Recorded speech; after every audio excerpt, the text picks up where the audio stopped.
വർഗീയവാദിയായിട്ട് എല്ലാവരും പറയുന്നത് എന്താ വർഗീയവാദി എന്ന് പറയാൻ കാരണം? യഥാർത്ഥ വർഗീയവാദികളെന്ന് പറഞ്ഞു.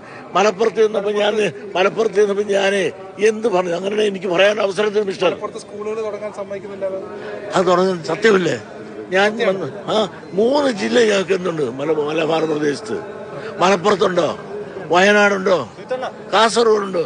ഒരൊറ്റ വിദ്യാഭ്യാസ സ്ഥാപനം ഞങ്ങൾക്കില്ല. ഈ ദുഃഖം ഞാനൊന്ന് പറഞ്ഞു പോയി. സ്ഥലം വാങ്ങാൻ കിട്ടുന്നില്ലേ? സ്ഥലം എല്ലാം ഉണ്ട്. പിന്നെന്താ തുടങ്ങാൻ പറ്റാത്ത? അനുവാദം തരണം. ആരുടെ അനുവാദം? സർക്കാരിന്റെ.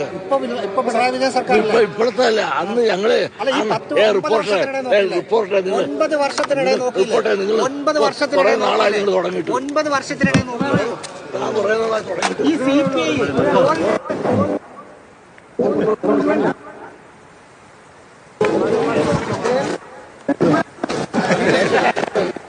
ശരി, വാർത്താ സമ്മേളനത്തിനൊടുവിൽ പ്രക്ഷുബ്ധനാണ് വെള്ളാപ്പള്ളി നടേശൻ.